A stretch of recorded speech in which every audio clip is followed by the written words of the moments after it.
Christianity has to be continually redeemed from secular history. For Jesus Christ is the human imagination. As Paul tells us in his first letter to the Corinthians, we have received not the spirit of the world, but the Spirit which is from God, that we might understand the gifts bestowed upon us by God. Now tonight we will show you one of these gifts, if you really understand who Jesus Christ is. I tell you, he is your own wonderful human imagination. That is Christ. It comes as a shock when you first hear it if you are raised in the tradition, sir, as the speaker was. I was raised in a Christian home. And naturally, like the hundreds of millions of Christians, we were taught it as secular history. A little boy who was born of a woman who knew not a man, and that his father was God, he was the Son of God, and that was the story as I was taught it. But I was searching and seeking from the time I think I can remember. I believed the story as Mother taught it to me. I did believe it. And I can't tell anyone the shock that was mine. And sometimes maybe I wondered if it would not have been better to return back, like Israel in the desert, and go back into slavery. But I couldn't, any more than they could. They had to keep moving towards the promised land.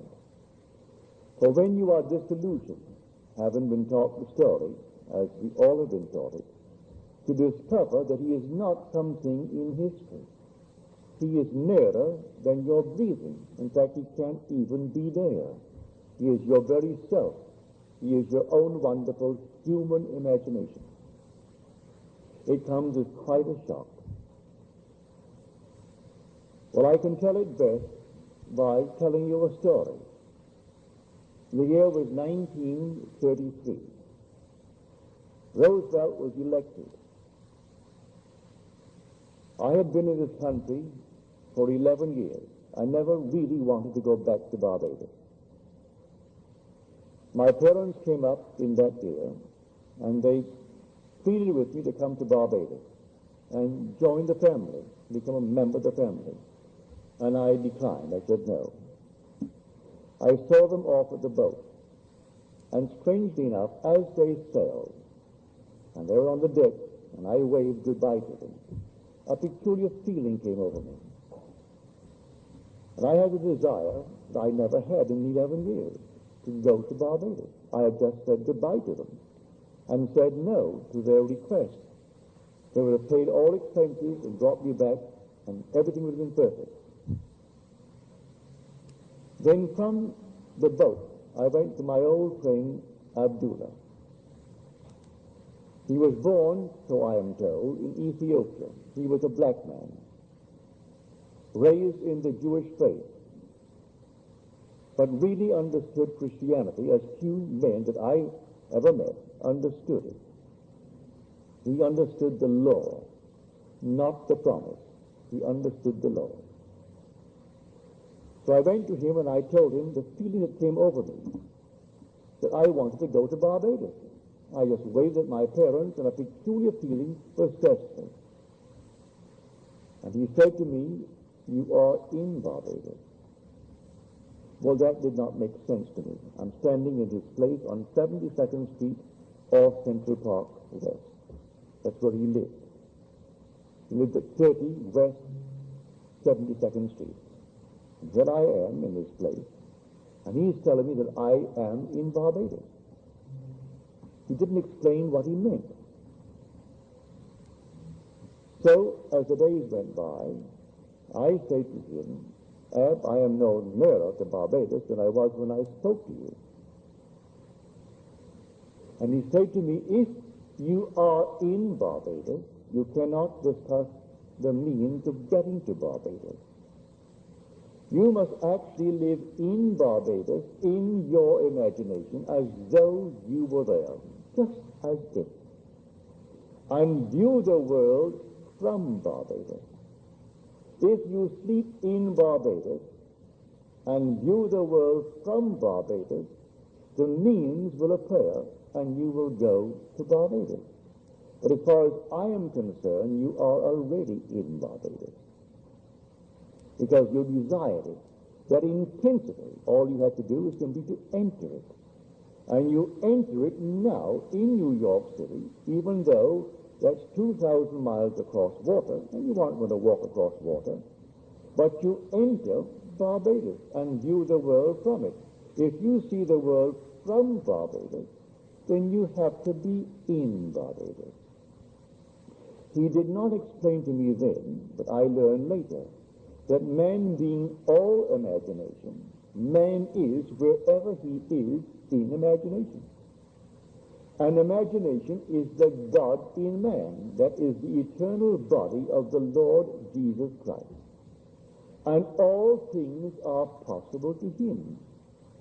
And by him all things were made, and without him was not anything made that was made. That what is now proven was once only imagined. These things I did not know then. He simply talked in the overall picture. But I did my best, and I stepped mentally in Barbados, in my mother's home. I looked at the world and saw it from Barbados. I saw New York City 2,000 miles to the north of me, the northwest. For we are at a certain latitude, 13 north, New York is 42 north. We are the 59th longitude, New York is the 74th. So I thought northwest, as I could imagine it. I heard the tropical noises. We call this land tropical. It really isn't tropical in the really true sense of the word. When you go into the tropics, it's something entirely different. I was born in the tropics, almost on the equator. It's an entirely different odor. Sunsets go like this. You look at a sun, and the sun disappears suddenly. A ball of red light becomes green. You're looking at the sun, and suddenly, in a matter of a split second, you're seeing a green sun. You're seeing the complement of red. So we have no twilights in Barbados.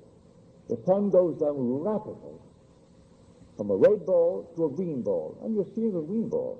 So the whole atmosphere differs. Well, I put myself into that and felt that my mother and father were in their room, and that my brothers, those who were not yet married, were in the house. It was a huge, big, old home of ours. And there I slept. This was now late October. When it came to the end of November, I said to Ab, I am no nearer Barbados.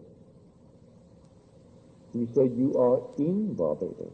Then he turned his back on me, walked towards his bedroom, and slammed the door, which was not an invitation to follow him, if you understood Ab. He was teaching me a lesson, the lesson of faith. If I am actually sleeping in Barbados, no power in the world could interfere with my journey to Barbados. This is now late November. The last ship out of New York City, sailing for Barbados, was the 6th of December. I wanted to get there by Christmas, and so I could not raise the question anymore. But on the morning of the 4th or the 3rd of December, I got a letter from my brother Victor. I did not ask him or any member of my family to bring me to Barbados. He wrote a letter, and he justified the content in this manner. He said, we are, you know, a large family, 9 brothers and a sister. We have never been united around our Christmas table at Christmas since we were a family. For there was an interval between my sister Daphne and the last 2 boys of 8 years. By that time, my oldest brother had left for Demerara in British Guiana. And by then, when he came back, my brother Lawrence went off to McGill to study medicine. And we were always moving around. But this time, everyone was present but yours truly. And he said, I'm enclosing a small little draft, $50. But in 1933, when there were 17.5 million unemployed, and we didn't have 204 million citizens, we only had 120-odd million. It was an enormous thing. If you're not old enough to know it, may I tell you, it was really a horror. But I was numbered among the unemployed. And so he knew that I could come if the terms were there, that I had my passage paid. So he enclosed a $50 draft to buy a suit. Well, you could buy a suit in those days for $12, $10. You could buy a pair of shoes, McCann shoes, for $3. And so I went down to the steamship company, because in the letter he said, I've notified the company to issue a ticket. And then the little $50, you buy what you need for the trip, and then sign the chips. And when the ship comes in, I'll meet the ship and pay all the things that you have incurred, all the debt. So I went down to the ship. They said to me, I'm sorry, Mr. Goddard, but we do not have a first-class passage for you. We can accommodate you third class. You have the first-class accommodation for meals, and you can have all the other areas of the first class. But for sleeping, you have to go to the third class. I said, perfectly all right with me, I'll take it. I went back to Abdullah, and I told him. You know what he did? When I said, I am going third class to Barbados, but I have the accommodation with the first for the daylight hours. He said, who told you you're going third class? You are already in Barbados, and you went first class. Again, he closed the door on me. I went down to the ship the morning it sailed on the 6th of December, and the ticket agent said to me, Mr. Goddard, I have good news for you. We have a cancellation. And now you can go first class, but you'll share it with two others. There are three in the cabin. Perfectly all right with me. And so I went down first class.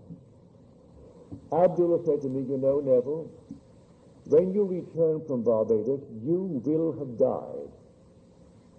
Never explained a statement of that nature. You will have died. I'm coming back from Barbados, but I will have died. He spoke in these cryptic manner. Well, I did. I went down to Barbados. I was a strict vegetarian. I had not eaten one piece of meat or fish or fowl in 7 years.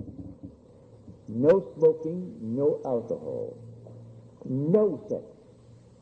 Disillusioned in my first marriage, and the whole thing was simply, I became a celibate.